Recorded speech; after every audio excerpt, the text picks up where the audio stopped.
of course, Senator Amanda Stoker from Queensland, a regular on Outsiders. And welcome back in our pre-Christmas special with you, Amanda. Good to see you. How are you, Amanda Stoker? I'm very well. Thanks for having me. Is it too soon to wish Amanda a Merry Christmas? No, but why not? Merry Christmas, Amanda. But let's hear what she has to say first. She might change your mind. Yes. She might horrify us with her mad lefty opinions that she's going to trot out. Who knows? Amanda, you've had a big... I wouldn't give you such a terrible Christmas present. I know you wouldn't. I know you wouldn't. Just quickly, your thoughts on the defamation, Twitter, Facebook laws that Christian Porter's putting forward. Look, I think he's right to be inquiring into this area. Our defamation laws at the moment, I don't think, get the balance right. And in circumstances where you've got Facebook and Twitter and the like, engaging in censorship, engaging in mediating of information in a way that you'd ordinarily expect of a publisher, we're right to be seeing whether or not the laws we have are fit for purpose for dealing with it. Absolutely, I agree. And there are certainly, to Rita's point, I think there are plenty of left-wing people on Twitter who could easily be hauled in front of several courts for defamation if it came to that. I can think of many straight out there, but we won't give them the publicity. Amanda, you've had a big win this week with Bettina Arndt in the Queensland Supreme Court. Now, this is this horrible situation which we've seen in America and we've seen it here, where the rule of law has been supplanted by universities deciding for themselves the rights and wrongs in sexual assault cases. Talk us through the background to this and then tell us about your win in the Supreme Court this week. Well, Bettina has led, in a way that's quite impressive, a growing chorus of people who are concerned that the way that universities impose their student discipline regimes is trying to supplant the criminal law, but in a way that doesn't give a person who is accused any of the procedural fairness rights that they would have if they were dealt with under the criminal law. So what's exciting about what's happened this week is that a person who we can't name, the name of the decision is Y and the University of Queensland, he brought a court case before the Supreme Court of Queensland, before Justice Anne Lyons, saying that an allegation that had been made against him for sexual assault, he's a medical student in his final year, was not within the jurisdiction of the university to be determined under its disciplinary processes. So a lot of these universities purport to make really quite serious factual judgments about whether or not serious crimes have happened, but they don't do it in the way that a criminal court would.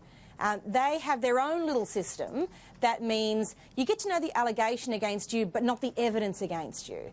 You get no opportunity to be legally represented, no opportunity to call evidence in your own defence, no chance to test the reliability of the information brought against you in the way that you get to in court, say by testing the reliability of information that's ultimately hearsay. There's no right of appeal, and all of this is determined on the balance of probabilities, whereas if it was in a criminal court it would be beyond reasonable doubt, because criminal law has serious implications for the individual. So in their efforts to be really proactive about doing things like stomping out sexual assault, and that's a worthy thing to do, of course, they have gone too far and wiped out the rights of individuals. So the Supreme Court this week... They've taken the law into their own hands, basically. James? So with these, we've heard all about these star chambers that exist at universities, not just dealing with sexual assault cases, but also adjudicating on matters of speech and other things like that. Will this wind up then having further application, because the free speech issue is, of course, also huge on a lot of campuses, about the purviews of what universities can do about limiting speech on campus? Will it have other effects outside of these very criminal sort of cases, move into the civil?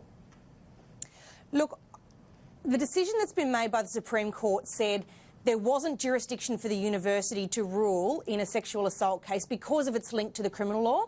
So I think it is confined to that more narrow circumstance. But what's exciting about it is that it's one of the first decisions we've got that says this stuff isn't on, and it provides a window, I suppose, for us to now say, well, what other things that universities are doing are beyond the reach of what is fair to students and reasonable according to our cultural norms. And so we can start reaching into that free speech space, even though this decision doesn't rule on it. So it's fantastic news, because there have been plenty of examples. There was one in America of an Australian boy who went through one of these star chamber kangaroo courts and basically had his life ruined. And it then turned out, when he then took the university to court, that the whole thing was phony, that there had been no rape, there had been consensual sex. He basically had 5 years of his life destroyed. So well done, Amanda, and well done, Bettina Arndt, for pursuing that.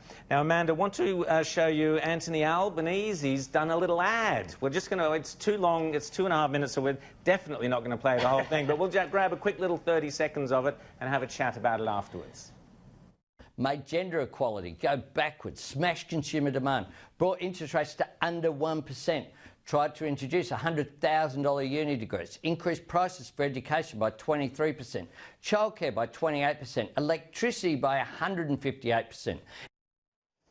So this was Anthony Albanese in 2 minutes. He'd kind of copied an ad that Jacinda Ardern had done. In 2 minutes, he was listing all the things that your lot, Amanda, your government, had done badly, all the wrong things you've done since you've been in power. He gave himself 2 minutes and he rattled through them. I don't know if you've seen the ad, but is this the way for Anthony Albanese to win the hearts and minds of Queenslanders, for example? Look, I have seen it, although I couldn't sit through the lot, I've got to confess. But the minute and a half I did sit through just didn't first stand up to the fact check. By doing it in this glib and catchy way, it doesn't meet the fact check at all. But we've just had an election where Australians have rejected the kind of gimmicky, we stand for nothing, just attack the other guys approach of Bill Shorten. And now Mr Albanese is doing exactly the same thing. When he was put to the leadership, there was this hope that he might have some authenticity, that he was going to be this great guy, and he comes up here being the gimmicky robot that Australians just rejected. And I think that shows just how much Labor's struggling at the moment with who they are and what they stand for. And in the meantime, because they can't figure that out, they've got to copy ads from New Zealand. Rita? And not even very good ads. Not very good ads that they're copying. Now, Scott Morrison easily outraged again this week, because he came out and said there's no direct link between Australia's greenhouse emissions and the severity of bushfires. I would have thought that was a fairly obvious statement of fact, but the Guardian crowd is in uproar. What is your reaction to that, and what do you say to people who say there is a direct relationship between our environmental emissions, our greenhouse emissions, and the severity of these bushfires? Look, I think the fact that the hard left press is foaming at the mouth over it shows just how partisan they are. I mean, for him to say that Australia is 1.3% of global emissions, and if we decimate our economy to bring that down to, say, zero right now, putting all these Australians out of a job, putting us back to the Stone Ages, we will have almost no impact whatsoever on climate change, even if you accept that that's the necessary prescription for curing some problem. The things he has said about the link between climate change action and the bushfires is the peak of common sense. And yet we've got this segment of our community freaking out over it. And I think that says just how much they've become activists rather than journalists. James? I was just going to say, Sarah Hanson-Young is saying it's just creative accounting that makes Australia's emissions seem so minor. That China, in fact, we're emitting more than China. Is that what she said earlier in the week? Some nonsense. No, she said that China's emissions are just creative accounting. Bizarre accounting, all those stuff. Yeah. James? Yeah, well, look, I mean, and on that, you know, if there's going to be humans causing climate change, it's the activity of arson. We've had 54 people charged with bushfire offences here in New South Wales since August. But, Amanda, I just want to ask you very quickly, there was some controversy this week around the Treasurer, Josh Frydenberg, and his comments about how people would have to work later and stay at work later in their lives. And a lot of people said that was ageist. They said, you know, I'm old, I've done a physical job my whole life. I can't go back to work and no one's going to hire me. Do you think this is a bit of a miscue to having one election on the back of so many old people who were upset about franking credits to then say, no, sorry, on your bike and back to work? Look, it's a good question. The interesting thing about it is that I mean, it is data-driven, right? He's pointed out that over the next 40 years, there will be half as many working people around to support the number of older people who will need to be supported financially. So that's just a fact we've got to deal with. The question is how we deal with it. My experience of going around the community is that there are lots of older people who do want to work, but not everything about the way our economy and even our tax system are structured are facilitating the choices of those people to want to work for longer.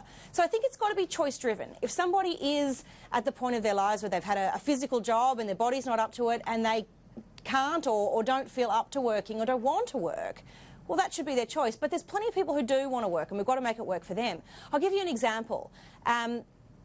Once you get to around about sort of ordinary retirement age, if you get offered a redundancy payment, it gets taxed at about double the rate that it would be if you were a younger person getting a redundancy.